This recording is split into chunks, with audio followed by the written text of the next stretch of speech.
Hello, hello. Welcome to the Pure Desire Podcast on YouTube. I am your host, Trevor Windsor. This is a weekly podcast helping you take back your life from the effects of unwanted sexual behavior and betrayal trauma. Sexual brokenness impacts us all, men and women who are stuck in shame and are unsure if healing is actually possible. Church leaders who want to help but don't know where to start. Parents who don't know how to help their kids develop sexual integrity. Wherever you're at, this podcast is for you. Through sharing stories of healing, interviewing addiction and betrayal experts, and normalizing the conversation on sexuality, we offer a clear plan for recovery and healing from the effects of unwanted sexual behavior and betrayal trauma. You have what it takes to break free, heal your relationships, and take back your life. Make sure to like, share, and subscribe to the channel. It helps us so much and really just pushes our message forward. All right, with that, let's get to this week's episode.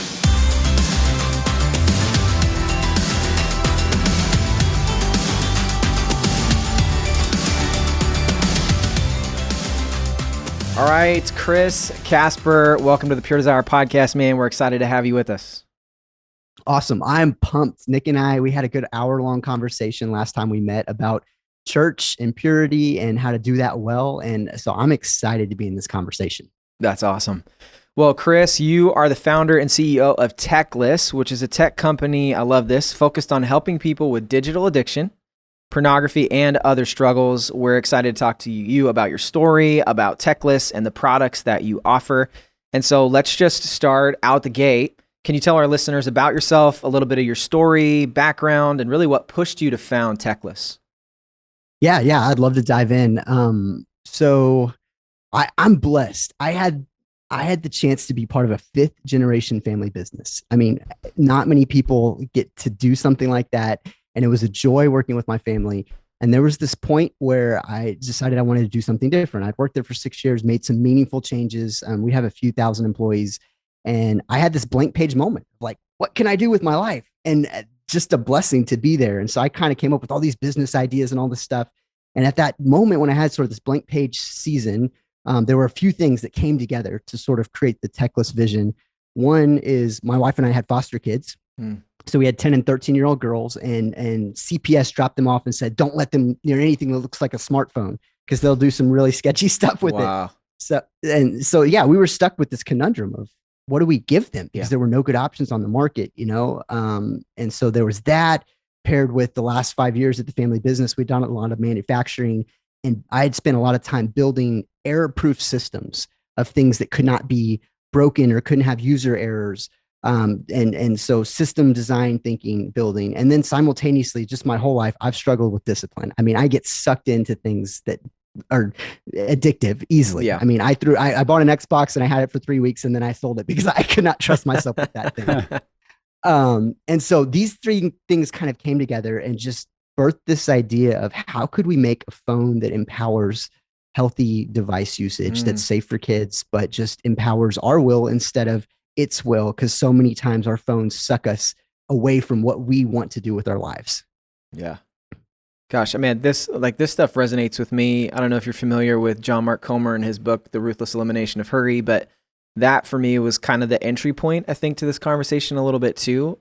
Really finding a way to, like, there's this like idolatry to phone, and it's not something that we are necessarily aware of all the time, but it is something that, I mean, the stats are crazy, right? Like you touch your phone however many thousand, like 1,000 plus times or something a day. And, thinking about social media and the time that we burn on it. But yeah, I mean, I'm going to be honest with you out the gate, man. Like, I love the idea of what you guys are doing. And I also love my iPhone. So it's just going to be a fun conversation, I think, for me as we talk through it.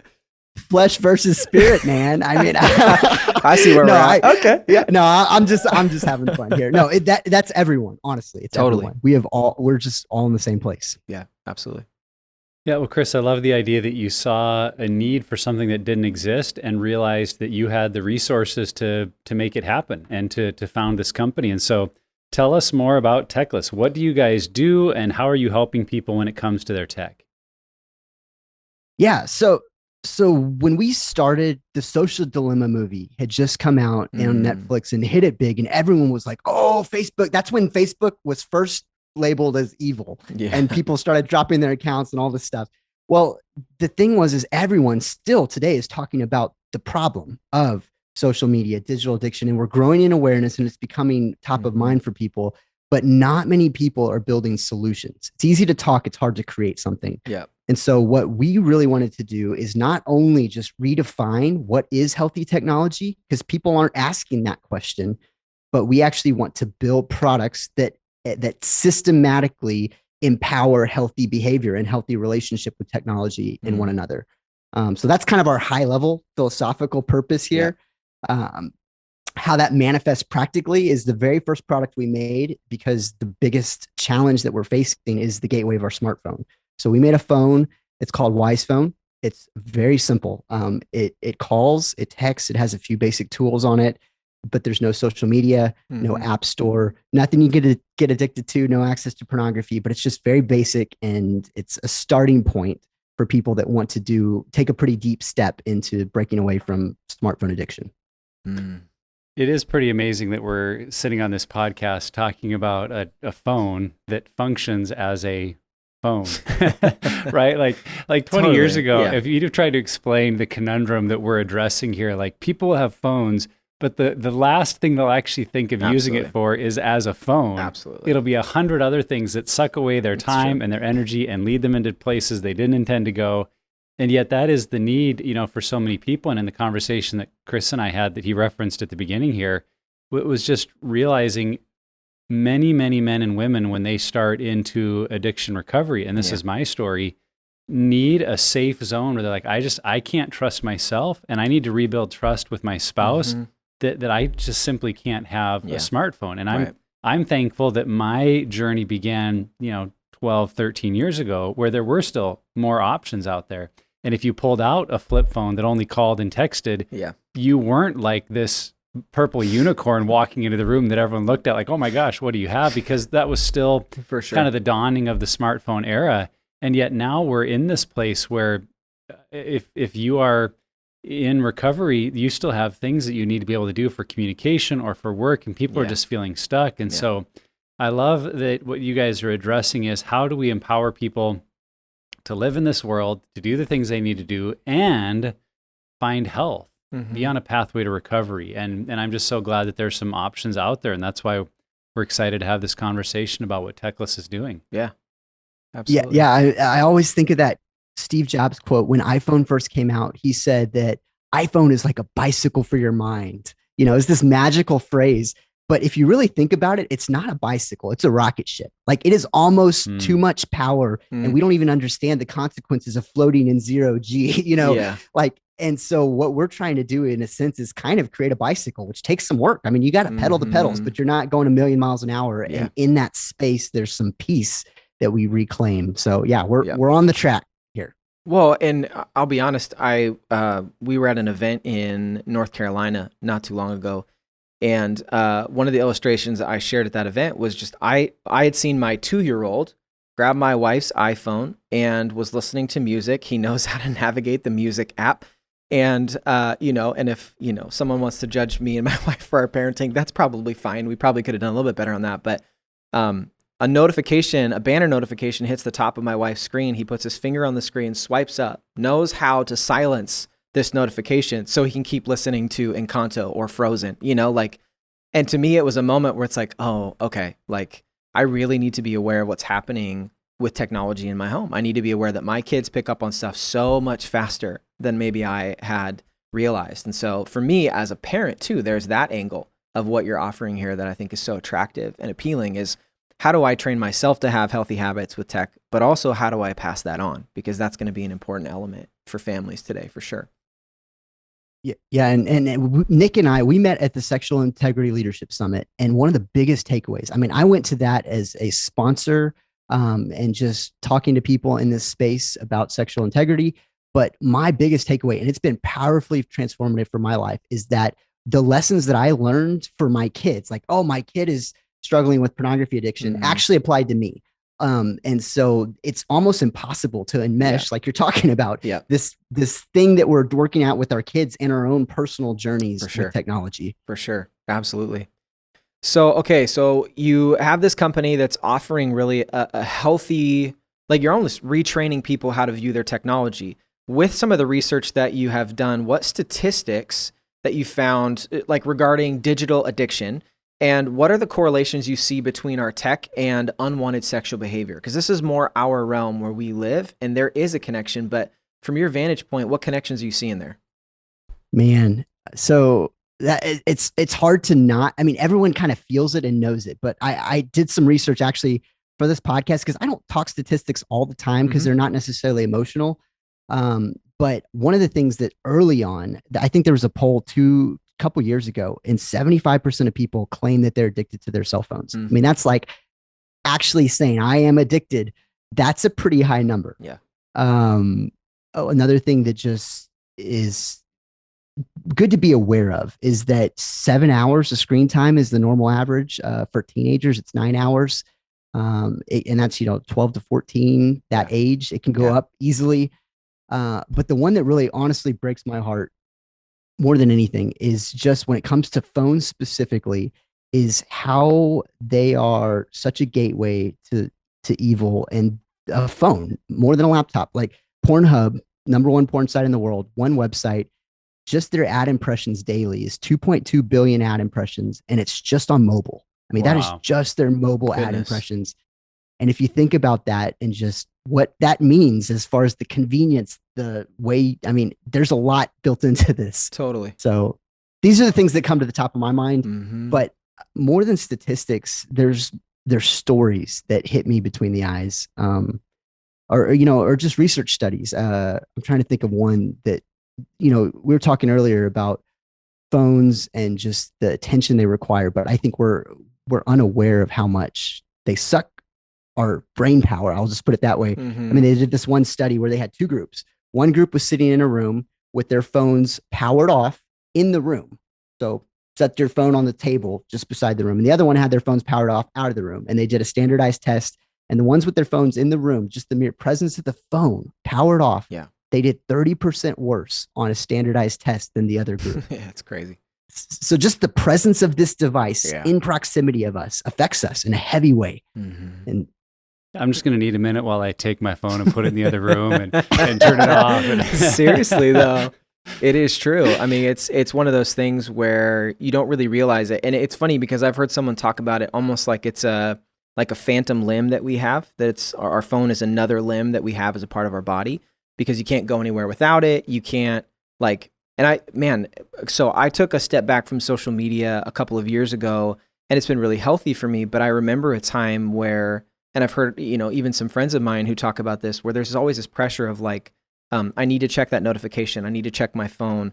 And it comes from, I think, a desire to be wanted or to be seen or appreciated. Like, a friend of ours, Ben Bennett of the show, talks about these longings that we have. And in so many ways, technology gives us that instant access to affirming those needs. But then it becomes an addiction where I have to have those things in order to function day to day. And man, it's just, the stat of Pornhub is insane. Just on mobile, that's flooring to me. Well, and it's not even just the aspect of wanting to be noticed or be seen at the chemical brain level, biologically speaking. There are little hits of dopamine that come when we hear that message chime or we hear that alert that, there's something new, and our brain, designed by God, is programmed for novelty, is programmed for excitement, is programmed for something new, is all those things are natural. It's not bad to be curious or interested in what's happening or wanting to know what's going on in the world. And so we reach out for those things, and it does just become almost instantaneous of I've got to check that. And I remember a story in my life when I was with a group of young pastors. I was a young pastor at the time too. But in this group, we were talking about internet health and what does it take. And I remember one of the pastors said, the challenge with my smartphone is I'm now one click away from stupid. And I thought that was such a great quote, because in a lot of our lives, we have the capacity to do stupid things. But usually it takes some planning. There's a few steps we have to take to get into it. Yeah, for sure. And we realize, oh man, now I'm in a bad place. But with a device like our smartphone, one click on those banner ads and you're in a place you've maybe committed to God, yourself, and others you wouldn't go. But it was so accessible. And I think also I heard someone talk about philosophically, we're as a humanity, we're just asking the question, can I? Or is this possible? What we're not asking often enough is, should I? Is this healthy or good for me? And I combine those two stories in my own life to look at just the truth that I am not always 100% of the time the person I want to be. Sure. And so if 95% of the time I am a pretty healthy version of Nick, well, that's awesome. I'm hitting 95%. But that means 5% of the time I'm in kind of a low place, burnout place, discouraged place. Yeah. And if I can be one click away from stupid, and there's not only the desires, to be seen and noticed and heard, but there's also some dopamine history there that my brain's going, that feels good. Yeah. It's a pretty powerful attraction there that I think most people just haven't taken seriously until it gets them in trouble, until it's damaging their relationships, until it's damaging their careers. And then we seek out for help, we seek out for recovery. And that's why I think it's just great that your company is looking at what can we do to help? How can we be part of the solution? And so we're just realizing all of these things intersect, that health isn't just about one thing. Yeah. It's having the tools and having the plan to get to that place. Chris, let me kind of ask this question kind of off the cuff here. Like, I think someone who might be listening to our conversation thus far can maybe hear that tech equals bad or tech is evil. Can you talk about that a little bit? Like, is that the perspective we should be carrying as, followers of Jesus, as people who are trying to live with health? Is it tech is bad and I should avoid it at all cost? Or is it that I'm bad and tech is just bad in my hands? Is there a middle ground? How would you respond to that? I'm sure you've had this conversation before. Oh yeah. Yeah. I want to write a book on this question. I mean, it's a great question. There's a couple responses. I mean, just in the assumption of what we're trying to solve, saying we want to help create healthy tech assumes that there is such a thing as unhealthy and there is such a thing as healthy. Yeah. And what we're doing is we're trying to bifurcate the rather complicated answer to that question. And the truth is that most people, most tech companies, not many people have figured this out or thought about it critically. But if I was to try to simply answer your question in one sentence, I would say it this way: tech is power. It's neither good nor evil, but if you study biblically what power or mammon or money is, there are major, major warnings, and there's good that comes from it. Yeah. And it all depends on the heart of the person using it, how they use it, whether they're obedient or not. And it's complicated. I mean, there's tons of scripture around money, and most scripture, I'm not a theologian, but most of those scriptures, you could replace the word money with the word power or technology, because that's what it is. Yeah. It's raw power at our fingertips to do meaningful things in the world. And that's what money is. And so that's the overarching way that I look at this as we're parsing through it all. Yeah. It's good. It's a good response. I mean, even when it applies to kids, like, would you give your kid $1 million? That would ruin them. You think about it a little more. You talk to them about it. You train them. You coach them. I mean, people are literate on how to transfer, or at least try to think about it critically, how to transfer money to their kids. But would you hand them a smartphone? I mean, that's $1 million right there. It's a totally different way of thinking about it, but it's the same concept. Absolutely. Yeah. So you're getting into it a little bit here, Chris, but talk some more about the ways that you're seeing technology and digital content meshes with our sexuality. How do those two really become intertwined with one another? Because I think most people probably think of them as separate, like, I've got my devices and my smartphone, my computer, but then on the other side, I'm a sexual being and I'm married or I'm single.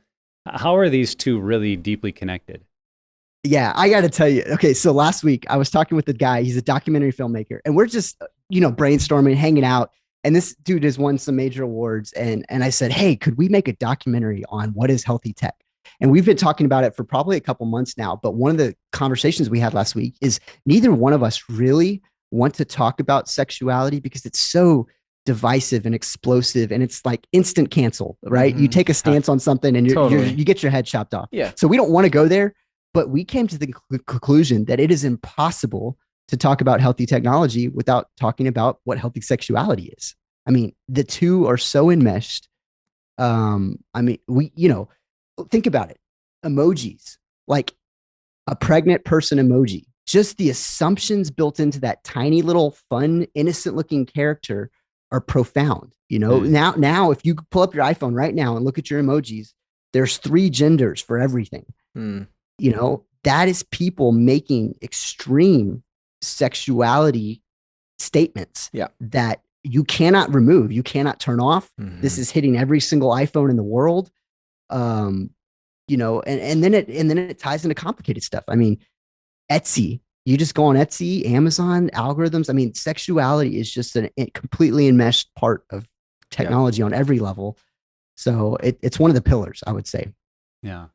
Well, and we all know the adage that sex sells, but in our digital age, people are literally selling sex, whether it's the sex toys or experiences or the material. Like it's all on those platforms. And so not only are people using it to advertise in terms of sexuality, but they're then becoming the funnel to provide whatever you're looking for. Yeah, one of the things, and it's funny, I had this conversation last week with a couple of my friends. I went and I just saw the Thor movie that came out not too long ago, and there is a reference to a same-sex relationship between two characters. My wife and I were doing some research. We wanted to go see the new Buzz Lightyear movie and take our 5-year-old, but there's a same-sex relationship that is elevated. It's one of the people who's the main character, and it's interesting because for me, I know my kid is going to experience that at some point in his life. Both of my sons are going to have those conversations or be around people who are part of the LGBTQ community, or they're going to have people who push, those perspectives and opinions on them. And, for me, it's hard because it's something even on YouTube ads. We're watching Dude Perfect, a bunch of Christian guys doing, trick shots, and we love their stuff. But the ads that we get, like we're seeing like two dads together or two moms together. There are commercials that show up all the time, and it's something that I have very little control over. I can't actually keep my kids from this. And again, not to say that tech is bad, but it's just something that I've learned I can't allow my kids to sit in a room and watch something without me being around. And I think that's a pretty good principle when it comes to tech and understanding it, is that like we have to, as you talked about, and even as you were sharing the idea of giving the $1 million, one of our books, Heather Kolb and Brian Roberts wrote this book called Digital Natives, and one of the adages is that you train your kid how to drive a car before you let them drive a car.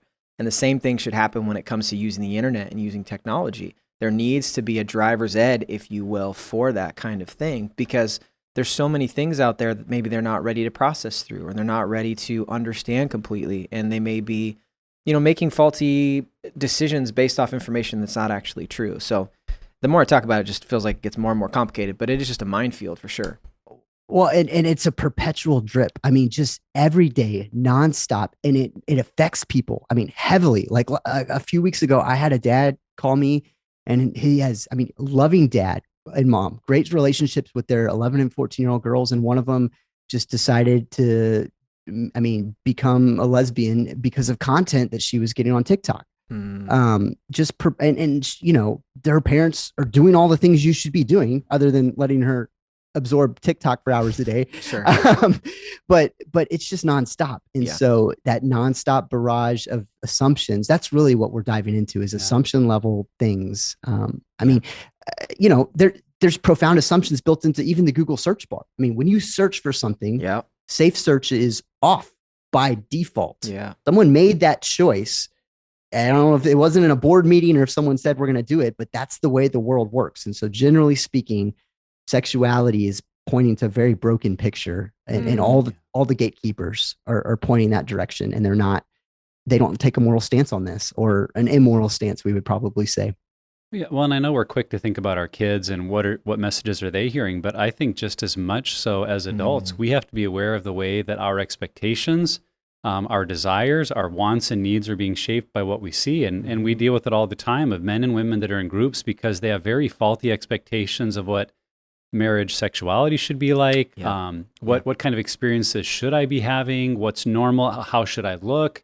What should my spouse look like? And like you said, Chris, it's really that drip kind of mentality that there's no one thing that we see it and go, oh man, that changed my mindset. Totally. Now I've got an unhealthy view of marriage. Yeah. But when we over and over and over see sex presented in a certain way, or what does it mean to be attracted to the opposite sex, or whatever it is, over time we're being shaped by that. And I think we deal with the negative outcome of that a lot, where people just have all of these wildly unrealistic expectations that are actually driving them into fantasy and pornography, because that's the only place those unrealistic expectations can be realized, is in a fake world. Yeah. And they don't realize the problem may not be in the fake world itself. It might be in the expectations that lead them down that pathway.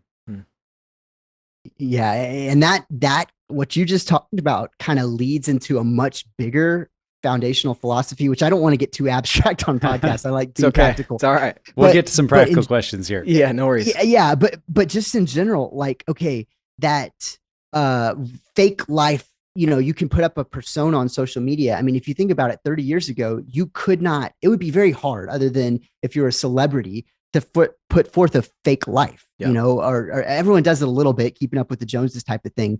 But that digitization and curation of what we want to pose, I mean, I'm becoming more and more believing that all of our interactions should be local. And like, I'm disengaging with any and all digital interactions myself personally. I'm not prescribing that on everyone, but it just is rooted in the reality of the world that we live in.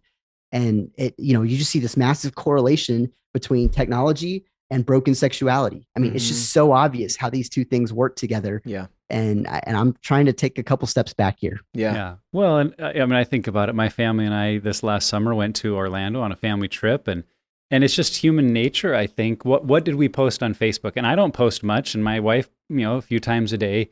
But what pictures do we put up? Yeah. We put, our 4 kids smiling in front of the Harry Potter bus. What we don't put is the way that 2 of them were bickering with each other. Yeah. One of them was complaining, why do we have to take this picture? Right. We don't put the line that then we went and stood in and we were all sweating and hot. No, we don't put any of those pictures up. The lines of traffic we waited in, how grumpy I got about the traffic, the snarky comments I made to my wife. Like, I don't post that. Right. So people probably, if they follow me on Facebook, they were like, wow. You had a great time. What an amazing, and we did. We had a great trip. Sure. But it can easily fuel the sense of, well, totally. My family's not like that. Totally. Because our kids are arguing, and they don't know that that's all the stuff that happened on our trip too. Right. And I didn't ever intentionally think, I want to create this, happy family image on Facebook. Yeah. It's just, that's the stuff I'm going to post. I'm not going to post a picture of my kids being grumpy. Like, who wants to see that? But that's real life. Totally. And so even inadvertently, we create those images of what this happy life is. And then everyone's sucked into it and thinking my life should be more like that. Yeah. Yeah, for sure. Totally. I back in the day, I did wedding photography, and I had a friend call me, and he was so upset because he just got his wedding photos back. He's like, I paid $3,000 for this photographer, and look at these pictures. They're terrible. And I looked at them all, and some of them were amazing. I was like, dude, this was a good deal. Like, you should have paid her $4,000. And I was wondering why he was so upset. And the reason why is because he had Instagram expectations of, he was pinning the best of top 1% of 1% to make this perfect little board on Instagram. Right. And it's just so far from the reality of, you got a heck of some really good wedding photos. And that's what we see played out times a million in sexuality and marriage. I mean, you're on the front lines of seeing it. Okay. Another just off the cuff question. I feel like it's coming right now. There's this line, and I experience this. I know, Nick, you do too. And I'm sure, Chris, you've had tons of conversations, but this idea of like in the world, but not of the world, like cancel culture, no cancel culture. When it comes to like maintaining, and don't just think necessarily sexual health, but overall health, holistic health. Where's the line, in your opinion, or as you've had these conversations, in your realm, where's the line between, I'm not going to have Amazon Prime Video, I'm not going to have Netflix, I'm not going to have Hulu, I'm not going to be on Instagram or TikTok, versus people who maybe feel like they can be on those and be healthy? Like, how do we decipher that? Like, I shouldn't have this in my life, or this is an okay element, like for me, I don't have social media. Nick, you do. Like, does that make one right or the other? No, not necessarily. We've made decisions based on, our own health and what we think, works best for us. But Chris, just in your opinion, man, where do you land when people ask those questions? Man, the answer is not easy. It's critical prayer and wisdom. I mean, that's the root of wisdom, is the answer to those questions. And the one thing I would say is that people are starting just now to think critically about technology, because that's my space. That's what I look at. And so I look at things like Netflix. Okay, we'll just take one of those examples, or Amazon Prime. Like, Netflix is a streaming service that you pay per month, and you don't pay any more the more you watch. And so it is an all-you-can-eat buffet. Mm-hmm. I mean, and think about the consequences of eating at an all-you-can-eat buffet where your goal is to maximize value. I mean, just the very nature of the way it's set up. Yeah, you're supposed to gorge yourself. And so I personally have thought through that, and I buy movies, which just sounds crazy. Go to Walmart and pay $15 for a movie when I can stream 4 for $10 this month. Right. But that was a mechanism that I put in for myself. Yeah. And it affects everything. I mean, streaming music, how many people like music as much as they did 20 years ago or 15 years ago? Right. I mean, it's killed our enjoyment of some of these things. And so sometimes the inconvenience or the cost associated with doing less is actually the very thing that creates beauty within it. Yeah. So I don't know. I can't prescribe anything for anyone, but it's just, I would say we're missing the boat on a couple things. So yeah. Great ideas. No, man, I appreciate you engaging there. Okay. So let's kind of turn here. You guys have a product called the Wise Phone, which you mentioned and you've held up a couple times. So if you're listening to this audio and you want to see it, go to YouTube, check it out. It's going to be there. So tell us more about the Wise Phone and how does it help people struggling with sexual brokenness or a digital addiction? Yeah. So first thing I'd say, we all can agree that this is a tool. This is not the silver bullet. We know who the silver bullet is. Good word. Yeah, good word. And so this is a piece of the equation, but our goal is to give just a season of respite or a place of peace for people, particularly struggling with addiction. I mean, and there's nothing you can do on this phone that will get you in trouble at this point. And there's a cost with that. The cost is there's some inconveniences associated with it. But like I said, you can call, you can text, there's a camera, a clock, maps, calculator, and that's it. There's no third-party apps. We built everything from the ground up. Yeah. If you really care about accountability, one of the features we have kind of in beta right now, but it's working, is all messages, call logs, location history sync with something we call the family portal. So if you have an accountability partner, they can have the login separately than you and see what's going on. But there's really not a need for it, honestly, because there's not much you can do to get in trouble. But we have had a few betrayed spouses that the spouse who betrayed them voluntarily said, hey, I want to do this to build your trust. I'm going to use a Wise Phone. You can have access to the family portal and see what's going on. And it's just an easy, simple, trustworthy system. That was the goal. Out of the box. Here you go. Yeah. I mean, you lost me by not having the Nokia game Snake on it, but whatever. It's fine. Don't worry about it. Just the greatest game ever invented on phones. But I was talking with the president of Oxford High School. So the high school of Oxford, he called me up. He's like, I want to invest in Techless, and you really need to put chess on the phone.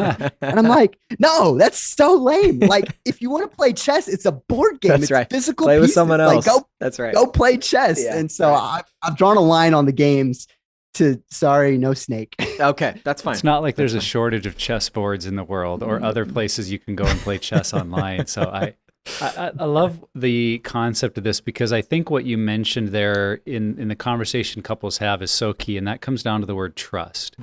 That very often a betrayed spouse is in a place of saying, I don't trust what you're doing when I'm not around you.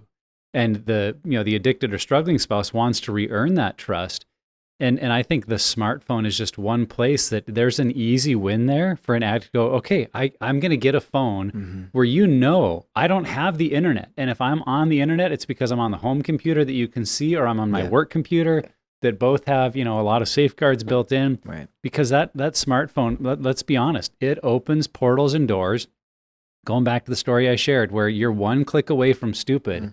And if you can eliminate those, what I've told men in my groups, as we talk about building our guardrails, I say, I want you to identify the most likely scenario in which you would relapse. And 99% of the time, I'd say it's something related to their tech, to their smartphone. Yeah. So the concept then is, let's cut the head off the snake. Your biggest, baddest fear, let's completely not just put it at bay. Like, let's get rid of it. And so as you're sharing, Chris, if someone has a phone where like they literally cannot download another app or a browser, it's like you're actually purchasing, you're giving yourself freedom. And freedom is worth the price if that's what it takes. Totally. And as we brought up in our episodes on boundaries and guardrails, like that doesn't mean always and forever the rest of your life, this is where you'll be. But if for right now, you don't trust yourself with a smartphone or your spouse doesn't, this is a step you can take and say, man, I'm now free. Because I'll tell you, for 5 years, from 2010 to 2015, I did not have a smartphone. And you know what? I never relapsed on a smartphone because I didn't have one. It's like it wasn't even a temptation because I had a flip phone that did not even have a browser. And so And when I got a phone with a browser, there were temptations and triggers Sure, again. And it was of like, course. man, now I need more boundaries and more accountability, and Yeah. and I need to download, accountability software, Yeah. and all those things are present. So I just think if that's where someone is at, there's wisdom there, because it creates that safe space for recovery to really get traction in your life. Yeah, absolutely. Yeah, and the hope is in that safe space you can build a muscle. Like it's not the end all solution, Yeah. but it's like one bike lock, right? And you can even cut the bike clock, not on our phone, but like you can go, there's other methods. Yeah. We were playing, Oh yeah. we were talking about some more advanced functionality. And we're like, well, maybe some hacker kid could plug it into his computer and hack into it and all this stuff. And I'm like, okay, if a kid is gonna plug it into his computer and install the super complicated software and hack our phone, he could go to Dollar General with a $30 bill and buy a phone. It's Yeah, like, for sure. and the truth is you probably can't hack our phone, but it's just, it's a hurdle. That's Yeah. what it is. It's a convenience hurdle. And Yeah. the point is to give you strength and not have a perpetual Yeah. pressure. That's what it is. It's releasing and to have strength in the moments where you are Mhm. more vulnerable. Yeah. So For sure. So we really encourage people to consider the Wise phone, especially if they're early on in recovery, or as my wife and I are talking about, when our boys get their first cell phone. And not that girls wouldn't benefit as well, but if Sure. you've got kids that are in that 10, 11, 12, 13 zone, and you're starting to ask the questions of, do they need a phone? And as parents, we're facing the pressure of, okay, we've got a kid that one of our boys does swimming pretty much every day, and there are a few times practice ends early and he doesn't have a phone right now. We're like, dang, it would sure be nice if he had a phone. Yeah.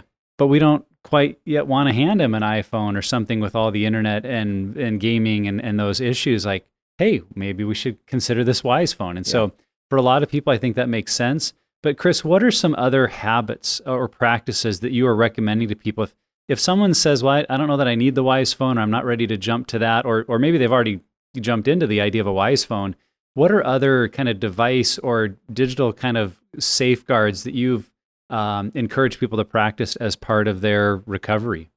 Yeah. And I would say that Wise phone isn't for everyone to begin with. I mean, there are some major convenience hurdles. Mhm. I mean, I was trying to park at Trader Joe's. I use a Wise phone, right? And they require an app to park there. And I'm like, can I talk to the manager? I love you guys. Y'all are awesome. Can you please change this mechanism so I can pay with cash? So there's some hurdles, to using Wise phone.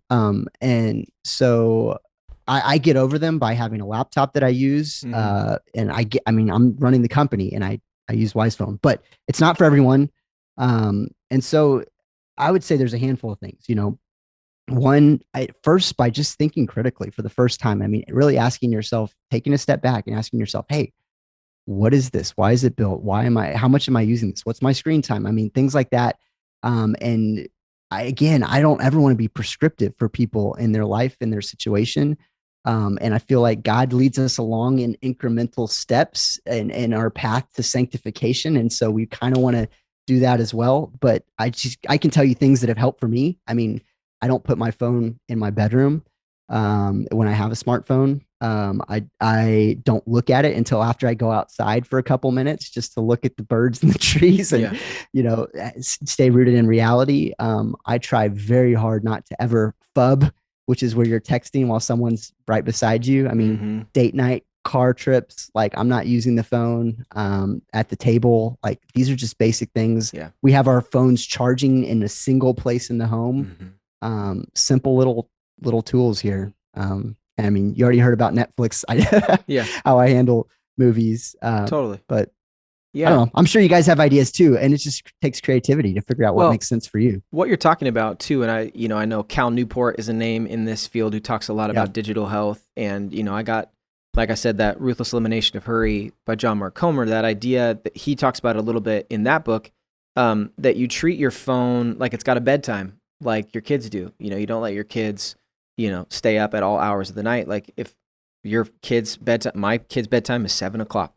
And so if I treat it the same way and I'm parenting my phone in that capacity, then you know what? At 8:00 when it's its bedtime, it goes where it goes. I charge it in another room, something like thinking through habits. And what's funny is there are consequences to those decisions. Like for me, I use my phone as my alarm clock. That means I have to buy an actual alarm clock, right? And it's weird. They're actually on Amazon. They sell tons of them. They're there. But it's one of those things where there are going to be sacrifices and consequences that you have to make and that you're going to feel when you make decisions like this. But again, it's positioning yourself. It's making decisions. It's one of those things where it like delays gratification. And, I love the language you're using, Chris, building muscle. Like you're building the muscles that you want to build by making decisions that are going to hurt maybe a little bit on the front end. But anybody who's been in recovery, anybody who's been through healing understands that we have to make those decisions in order to get where we want to be, which is in that health zone for sure.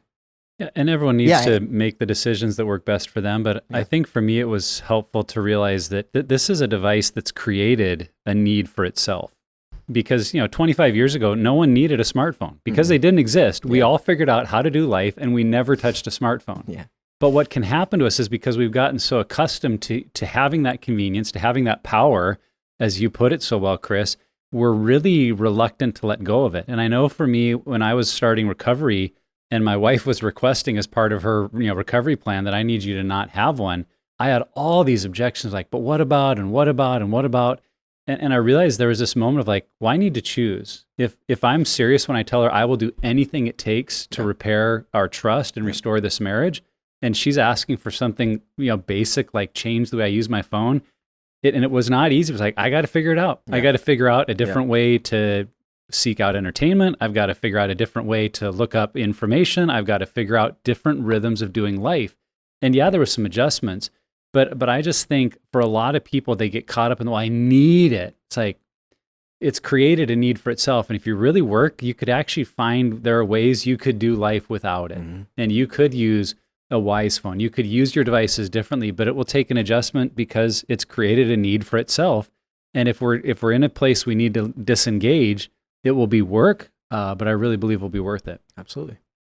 Yeah. And back to the whole healthy tech concept. I mean, if you think about healthy food, to eat healthy, there's a cost. Yep. You got to go grocery shopping. If you're driving down the road and on a road trip, you can't just stop for 2 minutes at a McDonald's drive-thru. You got to sit down. I mean, there's a couple more, but the food costs more. I mean, that there is a real cost to eating healthier. I mean, working out isn't fun. You could hire personal trainers. I mean, totally. Like all this stuff is part of creating a healthy body.